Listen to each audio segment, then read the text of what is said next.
people behind them. Casey Cares is the intersection of the nonprofit and profit communities, making Kansas City a better place to live, work, and play. This Casey Cares segment is brought to you by the Ewing Marion Kaufman Foundation, www.kaufman.org. I'm Ruth Baum-Biggis. The COVID-19 pandemic did a number on all of us, and among the nonprofits that took a really hard hit were those in the arts, specifically performing arts. Venues shuttered with restrictions and struggled to keep their performances before the public, albeit they got very creative in doing that. Some organizations just didn't survive, and others, like today's guest, took a major pivot and continue making their way into the new normal. Joining us for this show is co-founders of Spinning Tree Theater, Michael and Andy Grayman Parkhurst. I have to admit, good friends. And that's why I paused, because I thought maybe I should have said Andrew. So welcome. Thank you. So good to be here. It's so great to have you guys. All right, so let's do a little refresher for our audience in case they don't remember. Take us back to the very beginning of Spinning Tree in Kansas City. We incorporated in the fall 2010. This is taking us back a little bit. The fall of 2010, our first production was in April 2011. Mm-hmm. And our first production was Make Me a Song, the music of William Finn, which we had seen off Broadway in New York. And that was our first show. We moved here from New York City. Right. Kansas City is my Andy/Andrew's hometown. And Michael was kind enough to move here with me and thankfully loves Kansas City. Don't you, Michael? I sure do. Love it here. And we produce professional theater, mostly starring adults. A lot of Kansas City premieres of plays and musicals that hadn't been seen elsewhere. We also did intimate tellings of large classic plays and musicals like Amadeus, Fiddler on the Roof, and West Side Story. Everybody read my lips. Isn't that part of the show? When you first came to Kansas City and you decided to open up a new theater here, what kind of was your premise of fitting into the space of Kansas City performing arts? What did you want to do that was different? We did, like Andrew mentioned, we really did want to introduce Kansas City to a lot of premieres and pieces. And again, intimate retellings of specific shows, but also some contemporary musicals and plays that had never been done here before. I think when we moved here, Kansas City was just starting to really thrive as far as a theater scene. We, again, were looking at my hometown of Cincinnati as a possible move as well. But we picked Kansas City because the Kaufman Center was just being built. Everything was just coming to Kansas City. And there were theater companies that were opening. So when we started our theater company, we knew what we wanted to do, but we didn't really know what was necessarily going to be different. I think we even met with some artistic directors when we first moved here, just to kind of introduce ourselves and figure out what we were going to be doing. Because I think it's a little hard when you're starting a theater company to know this is specifically what we're aiming to do, because there was quite a bit here in Kansas City already. I would say that the spotlight was always on from the very first show. The talent on stage, which was always local Kansas City talent, and the writing, making sure that we were producing plays and musicals that were written beautifully. And we like to produce shows that we call light-filled, meaning even if they grapple with dark or difficult subjects or topics, there is hope involved. So that was always a continual thread from 2011. And continue to talk about voices from different cultures and everywhere. Yeah. So things are chugging along. Every year you're building audience, you're expanding, you're going from one production to take us forward to 2019-ish. Where was Spinning Tree at that point in time? We were doing great. We had just moved to the Johnson County Arts and Heritage Center. Tim Baer, Executive Director of Theater in the Park, had invited us to look at the space. And then when we fell in love with it, to produce our works there year-round. We had a great first season there. We were really growing. We felt like we had a tremendous 10th anniversary season planned. And then... Ta-da! Dun, dun, dun, dun. the pandemic comes, and I'd like you to share too with the audience how we all know how jarring it was when the middle of March, things, you can't go anywhere, you can only live around your house, et cetera. But tell us a little bit about where you all were at when those orders came through. You were prepping. Yeah, we were in pre-production for La Cage aux Folles, and we were meeting with Valerie Martin, who was to choreograph that production. Right, yeah. And we were communicating with designers and cast members, and so excited about telling that story. And we were shut down just a couple weeks, I believe, before rehearsal started. What was that like for you all? I know personally with a young one at home, that's a whole different story. But in terms of running a theater and having this all in the pipeline ready to go. Yeah, we had also about a month before that announced that 10th anniversary season. Season tickets were going we were casting, really well. We were casting it. We had so much energy and excitement behind it. It was as if the bottom fell out, really. And I think looking back with some perspective, the problem really wasn't it, that nobody knew how long this was going to last. No one knew if it would be a few months. We at the beginning of the pandemic, we thought when La Cage, which was to close our 9th season, when that had to be canceled, we still thought we'd be opening in the fall with a 10th anniversary season. So we were like, okay, La Cage aux Folles is not happening. Put that aside. Now focus on season 10, which of course did not end up happening at all. So it was hard. We called all of our season members, had phone call messages and talked with everybody about that, about like, we'll look forward to the fall and here's what we need to do. And we continued to communicate. Well, you make it sound so easy, and I don't think it was so easy. It wasn't easy at all. I mean, we weren't sure if the organization would be able to continue, especially when we learned that if any productions in season 10 were going to happen, it would be on a last minute notice. I mean, theaters were canceling everywhere across the country, and then theaters started to close, many theaters across the country, because with no income from ticket sales, donations were down greatly. Some of the funders kept their funding for that season, which was amazing. And some of them weren't able to. So all of a sudden, there's no income. And we both work for Spinning Tree Theater. So there's our income. We have a child. We have a mortgage. And this is our livelihood. This is what we know and what we love to do. So it was pretty terrifying.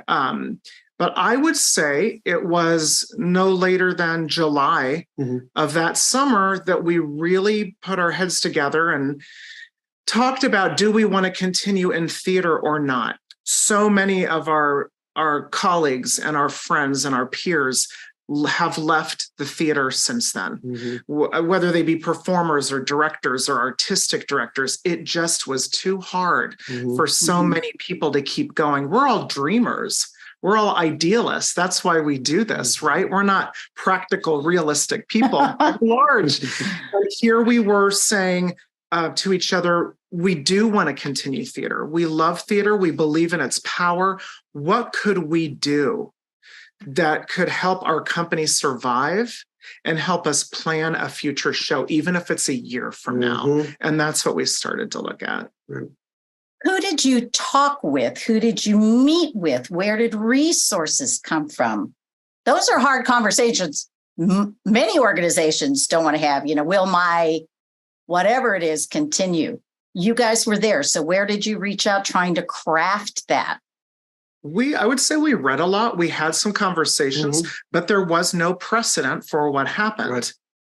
And in our business, there are a lot of people who are confident or who appear confident, but we understood that no one knew what the heck was going on. Absolutely. So it was almost as if the people that seemed more confident and their projections about the future, we would just distance ourselves a bit, because this was unheard of. Right. And theater before the pandemic was in big trouble. already it was in big trouble financially. I believe it was in big trouble in a lot of ways. Yes. This was the straw on the camel's back for live theater and for the performing arts. Already before the pandemic, season memberships were plummeting across the United States. It's true.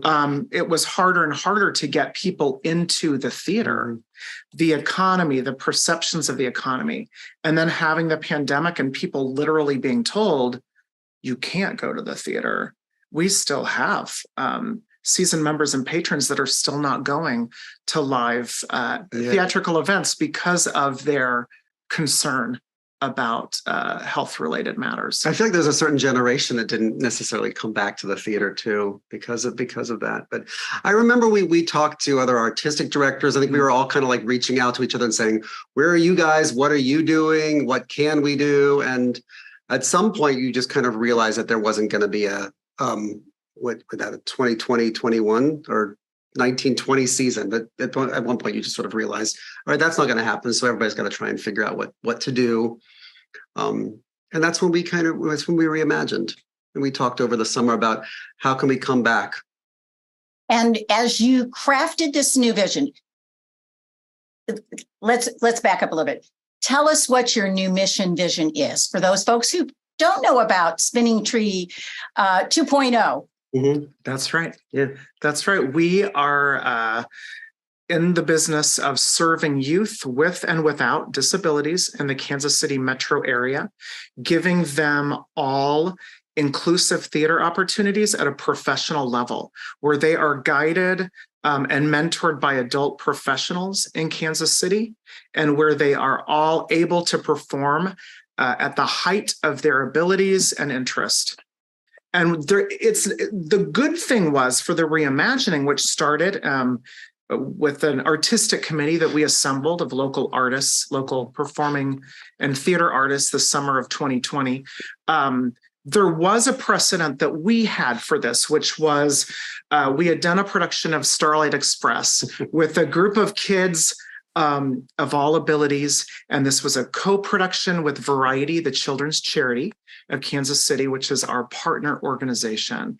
And we had kids in wheelchairs, and we had kids with cognitive disabilities, and we had all kinds of kids.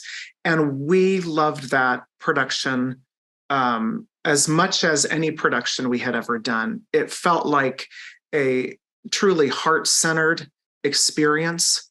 The kids showed up fully. Their families were appreciative and grateful for the opportunity for them to be together in a room inclusively.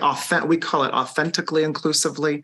We loved it. And to not only rehearse a show, but to actually talk about our differences and how we're the same. And we were able to really, it was really an education for everybody, because we would stop and have conversations about how would you like to be communicated with, or what are these walls that we need to put down so that we can actually talk with each other and not be afraid to talk with someone that's different than you are, or perceived different. And we realized that we're more the same, of course, than different. So it was such a learning, heartfelt summer. And again, so it was easy to go back. So in July, you're germinating all these thoughts. How did you pull it together? How do you crafting a new mission? What were the processes and things that had to come into play? For example, I'm thinking, did you have to go back to your 501c3 mission, reapply, or did it fall enough under it that kind of a thing was not an issue for you? So we worked with as I mentioned, an artistic committee of people, as well as our board of directors.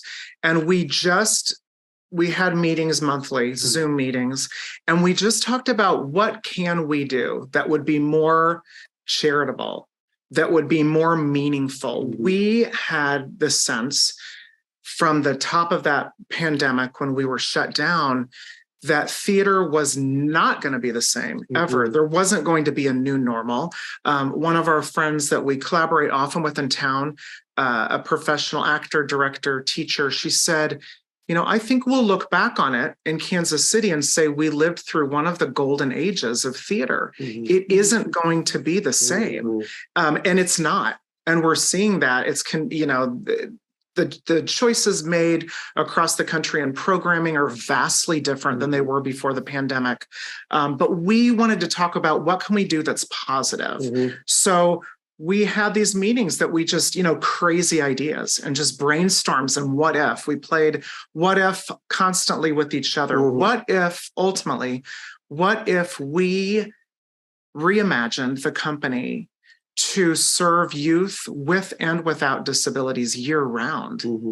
What if that was our mission? What if we took that one show when we did Starlight Express with all those beautiful young artists and we did similar projects year round? So it's really a continual, we are still shifting. We are still reimagining. We still, I have today 3 or 4 things to talk with Michael about later, about which direction do we want the company to go in. It's the reimagining has resonated so much with members of the community, especially kids with disabilities and their families, that it really feels like we just have so many choices to make because there's nothing similar happening. We're told that there is nothing out there like this, so that you've got the market. Yeah, we're working on it. So coming back with that kind of different mission, expanding something you had already done, yet going away from adult artists. What are you seeing with your audiences, and how have you approached that differently, your patrons, and trying to get folks to come back to the theater in this new way? I should say that when we've talked to our season members, our past season members that, many of them still kind of come to us, we have always said this is going to be pieces that are starring young artists, but the actual titles and the pieces we're picking are not children's theater.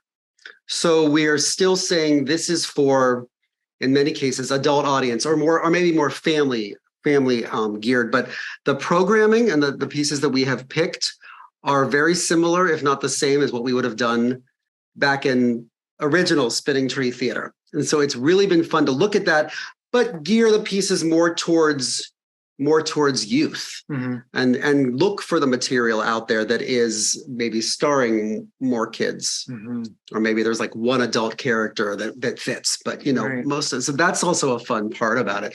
So our audiences are watching this and saying, wow, this is not children's theater. This is not for kids to be screaming in the audience. I think there are, of course, a few people who assumed that we were going the children's theater route and have not come back to revisit. And I think that's their loss. And we miss them. But if your heart and your mind are not open to what we're doing, then it's probably not the theater for you.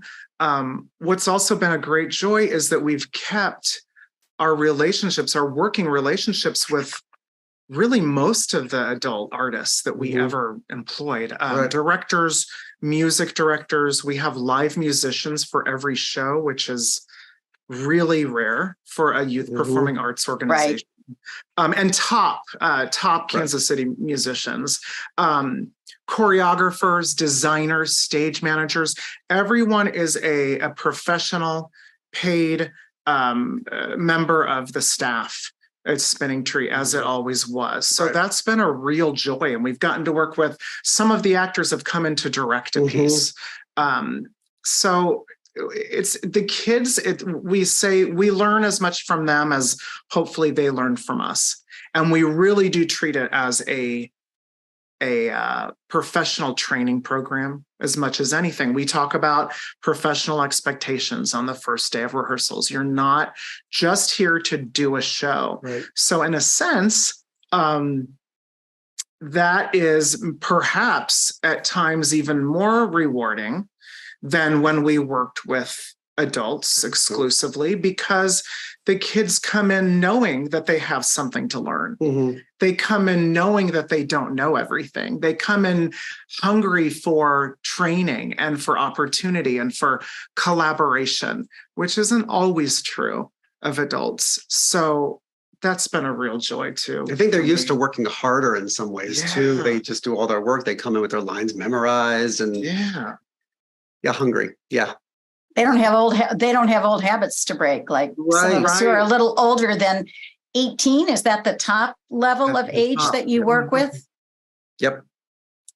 You also were living as partners through a pandemic and trying to work and save a business. Any words of wisdom from that experience? Because I'm sure there are a lot of couples out there that run organizations and one has a role and the other has a different role. I would say that we adjusted really well. We have a 6-year-old, a now 6-year-old. And so he was young enough where he still loves to be with his daddies and still does actually. But at the time, he didn't know what was going on. So we were able to just have a lot of great family time. And then we had the time to really reimagine and figure out what was coming next. We all painted our house outside. Like, literally, we painted the full house, and Sammy helped, and so it was really nice. It was. I think we were able to even look at the upside of the pandemic in the sense to give us more time together and time, because when you're running an organization, you don't have much time to think, let alone stopping and Yeah, I agree. pausing. I think we probably were pretty close to burnout. When the pandemic hit. We're a staff of 2 people, and we do most of the stuff ourselves until we're in production. And then of course we always have great staff. But I think it was actually a blessing in a way to have that downtime.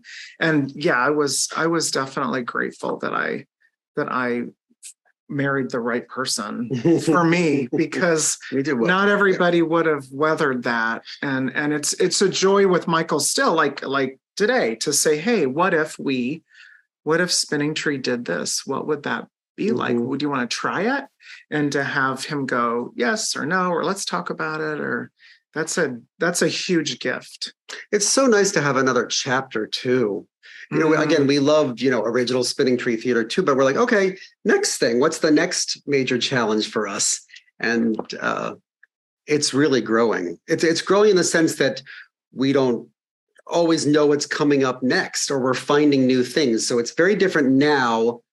Spinning Tree 2.0 is very different now from what we envisioned the summer of 2020, because, there's so much ways to expand. So you've had growth since 2020, that dark summer. Now we're into 2023, rolling into 2024. What does Spinning Tree look like going from here? And any tips for others in terms of making transitions? I think other companies should maybe even start looking at things the way we did, as far as who we give opportunities to.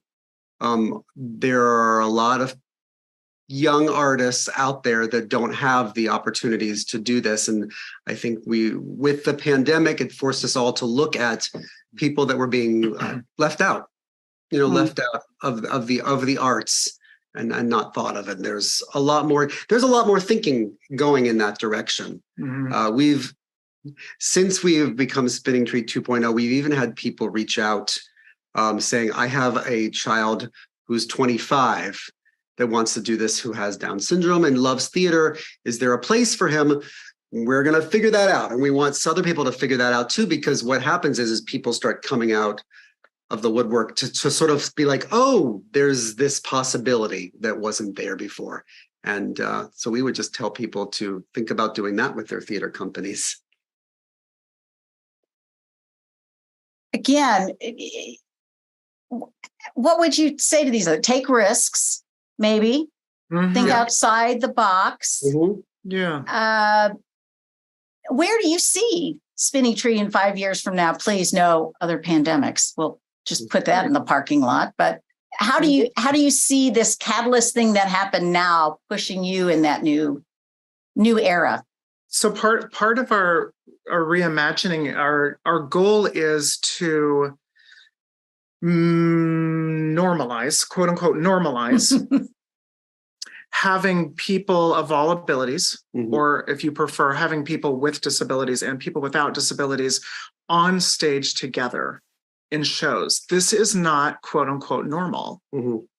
I haven't seen it at professional theaters in Kansas City. I haven't seen it at many community theaters in Kansas City. We just had an arts leader who came to our show recently, and she was in tears afterward. And she had just been to another theater the night before, and they're a huge theater. And she was like, there's no inclusivity or accessibility really. This is incredible what you're doing. It needs to be the norm. It needs to happen more.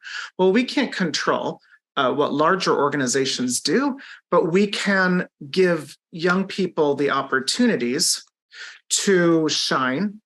And we can also give patrons the opportunity to see people like our friend Aubrey, who's in a wheelchair, and people that come see a Spinning Tree show for the first time, they might say afterward, oh my gosh, Aubrey's so talented. You know, the first 10 minutes, I was aware that Aubrey is in a wheelchair. And then I forgot. I wasn't looking at that anymore. But you've got to get there somehow. And we believe how you get there is by giving Aubrey that opportunity in the first place. Otherwise, we're all talk and we're no action. I think we just want more of that. We want more inclusivity, more accessibility. We do 4 main stage productions a year, and we do our Young Playwrights Lab every August. We're getting ready for the 3rd annual of that. And that's also a unique opportunity where young playwrights age 15 to 18 can work one-on-one with a professional playwright mentor. They're usually local Kansas City published, professionally produced playwrights, and they come into the room without preconceived notions. So they come in and the mentor, the adult, follows the lead of the young playwright. What do you want to write about? Why do you want to write about that? And we just produced in April 3 original pieces that were each about 15 to 20 minutes long of world premiere plays by young voices of all different kinds of people.